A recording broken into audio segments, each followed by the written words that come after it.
How are you doing? Thank you so much for joining me with another math lesson with Mr. Woodford. Today we'll be diving into our second lesson in Unit 3, which is talking about dividing with these rational numbers, dividing these fractions, okay? So if you have your packet with you, please look on with us. Or lesson 3.2. Well, that's 3.2, and it reads as such, and it says dividing fractions. And if you notice, it says with mixed numbers and improper numbers, right? Improper fractions and mixed fractions. As usual in any lesson, please take this time, pause the video, and begin to work on the two Bellrick problems, right? See if you can multiply these two fractions. I know the second one has a mixed number, but let's see what you would do to get the answer there.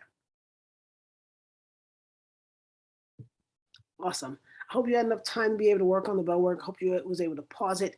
What I want to do is this. Let me quickly go through them so you can understand exactly how to do it, right? For those who remember, you need to do numerator times numerator, denominator times denominator, or what you could do is you could do some cross cancellation, right? For me, I'm going to end up doing some cross cancellation here. Let's make sure the marker is actually working. Okay, I'm gonna do some cross cancellation here. I'm gonna cross out the 3 with the 6, make that a 2, make this a 1, right? I can cross out this 2, make it a -1, make this a 4, 2. So when I multiply, I end up getting -1 over 4 as my answer. Okay, now if you were to multiply straight across, you would have got -6 over 24, which you just need to reduce that as well, right? -6 over 24, 24 goes into 6. 6 divided by 6 gives you 1, -1. 24 divided by 6 gives you that 4, all right? Now over here, what you need to do is actually turn this mixed number into an improper fraction. I'm trying to see if you guys remember how to do it. That's why I put it in the actual Bellrick. But the way that you do that is you do the whole number, 3, multiplied by the denominator, and then add that number to the numerator and keep it over 2. So it's going to all be over 2. 3 times 2 is 6. 6 plus 1 is 7. So that's really 7 over 2 times 1/5. Now there is no cross cancellation happening here. I'm going to just multiply straight across. I get 35 over 10. But when I get here, I could reduce this. Now I know you're like, well, Mr. Fred, there was no cross cancellation. I know. But when you get to this place where now you multiply and you have 35 over 10, you can say to yourself, is there a number that goes into 35, and is there a number that also goes into 10 evenly, and that number is 5. So I'm going to divide both of these numbers by 5. Okay, we know that 35 divided by 5 is 35 divided by 5 gives us 7, and 10 divided by 5 gives us 2. Oh, no, sorry. I apologize. That's why I'm taking a second to look at it like this doesn't make any sense. Let me erase this. I apologize. And some of you guys are like, well, that's not what I got on my paper. You're right. It's 7 times 1. I'm not sure why I crossed it out. So 7 over 10. That is our answer. And there is no way of cross cancellation.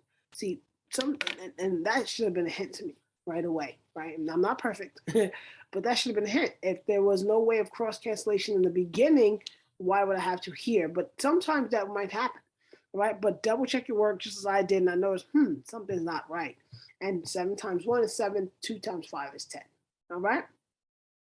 Great, let's do this. Let's look at activity 1. Now, activity 1 is you just practicing going from mixed numbers to improper fractions.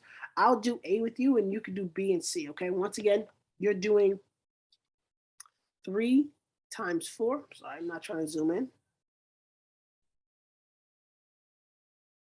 Keep it right here. Cool. I'm going to do 3 times 4, right? I'm going to multiply this by this and then add the number on top. I know the denominator is going to stay 4, though. The denominator for this will stay 2. The denominator for this will stay 3, all right? So here is 3 times 4 is 12. 12 plus 3 gives me 15, all right? Make sure you're able to knock out the other 2 as well, following the same exact pattern. Now, I want to dive quickly into the modeling with you guys. Similar to yesterday's yesterday's teaching or lesson 3.1, there was two techniques that I went through. There's two techniques here as well, right? Um, these are very similar in the sense that they are the same, but the difference is I will try to cross cancel if I can on one. Um, but notice here that I'm going to make sure I actually um, I'm going to follow the 3 steps below, right? So the technique is just going to be whether I'm going to do cross cancellation afterwards, because we're dividing fractions here. But just so you know, when you divide fractions, your goal really is to multiply fractions. And I'm gonna be like, how is that possible? We're going to do something called KCF. KCF stands for keep, change, flip. All right, and if you notice in both of these at the bottom, keep, change, flip is here. We're going to keep, change, flip on both of these particular problems. Afterwards, then I'm going to determine, can I cross cancel? If I can, I'm going to do it. If you don't want to cross cancel and you want to just multiply the numerator, multiply the denominator, and then reduce, that's fine as well. All right. Now, they are two different types of problems. One has a mixed number, the other one does not. But I am going to use the KCF method, not KFC, KCF method, and then I'm going to determine if I can cross cancel or not. Okay. On your worksheet, I probably, thinking about it now, I'm probably going to get rid of where it says two techniques, just to make sure it says dividing. Okay, let's do it. I have 2/5 divided by 3/4. I want to keep, change, flip. Okay, keep the first fraction the same. Keep it as 2/5. Change the division sign to a multiplication sign. I'm going to put a dot here to indicate multiplication. And then flip. I'm going to flip the last fraction. And when I say flip it, I'm going to make the denominator the numerator and the numerator the denominator, something like this. Okay. Now this gives me a brand new fraction to work with, 2/5 multiplied by 4/3, right? And here I'm able to say, okay, now that it's multiplication, it makes it very easy to work with, right? Now as multiplication, I know exactly how to multiply fractions. I'm going to go numerator times numerator, denominator times denominator. That's exactly what I'm going to do. Numerator times numerator, denominator times denominator. So I'm going to do 2 times 4. It's going to give me 8. 5 times 3 is going to give me 15. All right. Now, after I multiplied, I asked myself, can I reduce this in any way? Does 8 go into 15 evenly without a fraction or without a decimal? And in that case, the answer is no, it's not 60, right? So 8 over 15 is my answer.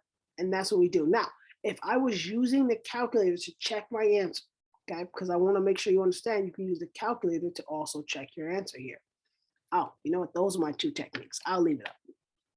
I'll leave it up because I actually put it in there because I want to make sure I show you how to do it on the calculator as well. That's what it is. Okay. But if I'm not using the calculator, I want to do keep, change, flip. I want to show it just like this. Okay. Now for number 2, or letter B, whatever you want to call this second modeling problem, our first goal will be to change this mixed number into an improper fraction. That's the first goal. Okay. If you want, you could try to put the first one, and that's why what we'll do in class. We'll try, after we solve it like this, we'll probably do a calculator portion. Okay, which means that you'll put it in as 2, the ABC button, which should make a little L like this, right? And then 5 divided by 3 ABC. And I don't know if the L is backwards or forward. I'm not sure which direction it is. Okay, ABC 4, and then you could hit the enter button, right? Once you did that, you type in the buttons just like this, the answer will pop up on your calculator to give you 8 over 15 as well. All right. Looking at this one over here, first let's do it without the calculator. I'm going to turn this into an improper fraction. I know the denominator is going to stay 5. 2 times 5 is 10, plus 2 on top means 12 over 5, divided by 3 over 4. Because we're dividing fractions, we need to remember we're going to do keep, change, flip. So let's keep the first number the same, 12 over 5. Let's change that division to multiplication. And then let's flip the second fraction to make it 4 over 3. Okay. Now, right here is where I would look for cross cancellation, not in dividing. Look for cross cancellation in multiplication, right? When you have it in multiplication, right? That way it becomes boom. I can multiply and get the right answer, right? Now, when I multiply these two, I do 4 times 12. That's going to give me 48 all over 15. Right? Now, you would have to ask yourself, does 48 go into 15 evenly? And that's no, but there is a common number that they share that I would like to actually use here, and that number is 3. Okay? They both can be divided by 3. All right. So I noticed that this is going to give me 16 at the top, divided it by 5. Okay. All right. And this is our final answer after we reduce it. Now, once again, if you say, okay, well, I want to check what you did on the calculator, you can use the calculator, right? That's okay. Notice this mixed number here, you do not have to turn into an improper fraction. You can just type that in as 2, ABC 2, ABC 5. The calculator will register, and these little backwards L's or forward L, whatever one it is on the calculator, they represent the ABC button that's on the calculator, okay? So 2 ABC, 2 ABC 5, then hit divided by 3 ABC 4. It will tell you, the calculator is smart enough to know that's a mixed number, that's a regular fraction, and when you hit enter, it's going to give you the answer. It's going to give you this answer here. It's going to give you this answer all reduced and everything. All right. Cool. Right now, you still should know how to do keep, change, flip, how to multiply fractions without the use of your calculator. But I do know the use of the calculator does make it a little bit quicker. I know it does make it where you're able to check your answer. And for some who may struggle with multiplying, it definitely is a big help to you. But I would recommend you get more flexible and used to being able to play around with multiplying and dividing fractions without the calculator's help. All right. If there's any questions, as always, please feel free to put them in the Google Classroom page. This is the lesson. Go on, begin to practice the rest of the concepts. Thank you so much once again for joining me with another math lesson. Have a wonderful day. Bye-bye.